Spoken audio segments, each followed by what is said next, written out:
सियासत में आज एक बड़ी हलचल हुई। आज दिल्ली के सीएम अरविंद केजरीवाल को अब से कुछ ही देर पहले गिरफ्तार कर लिया गया। आपको बता दें, ईडी की टीम आज शाम को उनके घर पहुंची। इससे पहले 9 बार ईडी ने उन्हें सम्मन दिया था, जहां वो नहीं पहुंचे थे। आज ईडी ने उनसे 2 घंटे पूछताछ की, उसके बाद सीएम केजरीवाल को गिरफ्तार कर लिया गया। मंत्री आतिश सिंह का कहना है कि वो मुख्यमंत्री पद से इस्तीफा नहीं देंगे।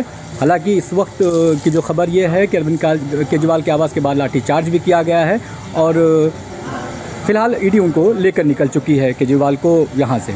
देखना यह है, आज सुप्रीम कोर्ट में याचिका भी दायर हुई है कि अरविंद केजरीवाल की पेशी वर्चुअल भी हो सकती थी, उन्हें गिरफ्तार करने की आवश्यकता क्यों पड़ी, लेकिन फिलहाल ईडी ने उन्हें गिरफ्तार कर इस बात को लेकर के स्तब्ध है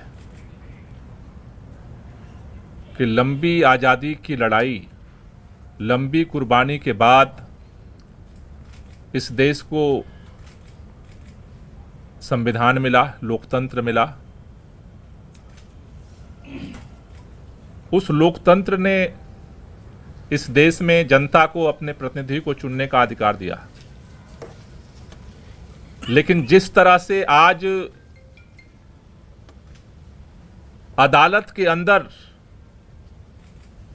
मामला विचाराधीन होने के बावजूद आनन फानन में रात के अंधेरे में देश के प्रधानमंत्री माननीय नरेंद्र मोदी जी ने, भारतीय जनता पार्टी की सरकार ने एजेंसियों को भेज करके देश की राजधानी के चुने हुए प्रचंड बहुमत के मुख्यमंत्री को सरेआम गिरफ्तार किया है, वो आज देश के लिए एक कलंक है। लोकतंत्र की आज सरेआम हत्या हुई है और देश के अंदर इस बात का ऐलान हुआ है कि अब इस देश के अंदर भारतीय जनता पार्टी और उसकी सरकार के खिलाफ अगर कोई बोलने की जुर्रत करेगा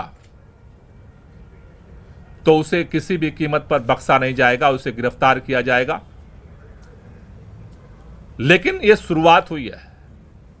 आज भारतीय जनता पार्टी ने लोकतंत्र की हत्या करके इस देश के अंदर दिल्ली के करोड़ों लोगों का अपमान किया है। आज अरविंद केजरीवाल अकेले गिरफ्तार नहीं हुए। अरविंद केजरीवाल की गिरफ्तारी दिल्ली के 2 करोड़ लोगों की गिरफ्तारी है।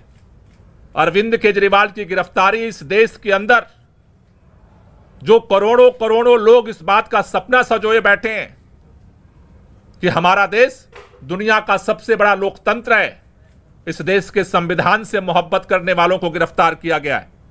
इस देश के अंदर लोकतंत्र से मोहब्बत करने वालों को गिरफ्तार किया गया है। इस देश के अंदर उस नई राजनीति की उम्मीद जो जनता के लिए काम करेगी उसको गिरफ्तार किया गया है। लेकिन भारतीय जनता पार्टी अगर ये सोचती है कि अरविंद केजरीवाल को गिरफ्तार करके आम आदमी पार्टी को हम खत्म कर देंगे, अरविंद केजरीवाल को गिरफ्तार करके आम आदमी पार्टी को नेस्तनाबूद कर देंगे, अरविंद केजरीवाल को गिरफ्तार करके पूरे विपक्ष को हम डरा देंगे, अरविंद केजरीवाल को गिरफ्तार करके इस देश के अंदर हम हुकूमत कायम कर देंगे, वो गलतफहमी में है।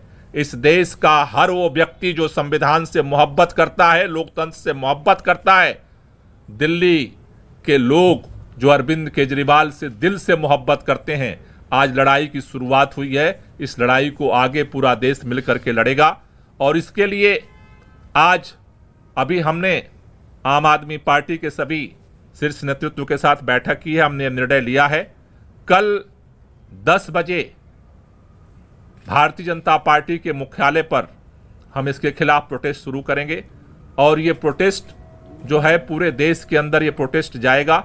इस लड़ाई को हम एक एक कदम करके पूरे देश में लड़ेंगे। आज हम सब ने देखा कि किस तरह से लोकतंत्र की हत्या करने का प्रयास हुआ है। लोकसभा की चुनाव के घोषणा के बाद अरविंद केजरीवाल जो दिल्ली के एक लोकप्रिय मुख्यमंत्री हैं, विपक्ष के एक प्रमुख नेता हैं, उनको फर्जी आरोप में गिरफ्तार कर लिया गया है।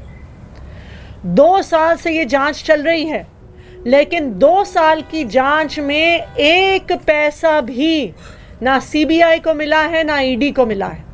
लेकिन जैसे ही चुनाव की घोषणा होती है तो अरविंद केजरीवाल जी को गिरफ्तार कर लिया जाता है। क्यों?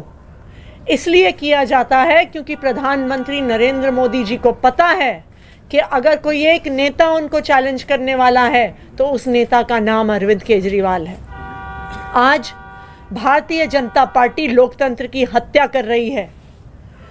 2 विपक्ष के मुख्यमंत्रियों को गिरफ्तार किया, एक पार्टी का बैंक अकाउंट फ्रीज कर दिया। क्या इस तरह से भारतीय जनता पार्टी चुनाव जीतना चाहती है? मैं भारतीय जनता पार्टी को यह कहना चाहती हूं कि अगर लड़ाई लड़नी है तो सामने आके लड़ो, राजनीतिक मैदान में लड़ो, चुनाव के मैदान में लड़ो। ये ईडी के पीछे छुपकर राजनीति करना छोड़ दो, ईडी को अपना हथियार बना के राजनीति करना छोड़ दो। आम आदमी पार्टी भारतीय जनता पार्टी के खिलाफ इस देश के संविधान के लिए लड़ती आई है, लड़ती रहेगी। हमारी जो लड़ाई है वो सड़क से लेके न्यायालय तक चलेगी। हमने सुप्रीम कोर्ट में अरविंद केजरीवाल जी के गैर कानूनी गिरफ्तारी के खिलाफ उस गैर कानूनी गिरफ्तारी को क्वॉश करने के लिए एप्लीकेशन डाल दी है। कल सुबह सुबह सुप्रीम कोर्ट में इसको मेंशन किया जाएगा और हम उम्मीद करते हैं कि इस देश का सुप्रीम कोर्ट इस देश के लोकतंत्र की रक्षा करेगा। इस देश का सुप्रीम कोर्ट ये देखेगा कि किस तरह से केंद्र सरकार अपनी एजेंसीज को यूज करके, इस्तेमाल करके किस तरह से लोकतंत्र की हत्या कर रही है। तो हम कल सुप्रीम कोर्ट जाएंगे और न्यायालय में भी हमारी लड़ाई जारी रहेगी।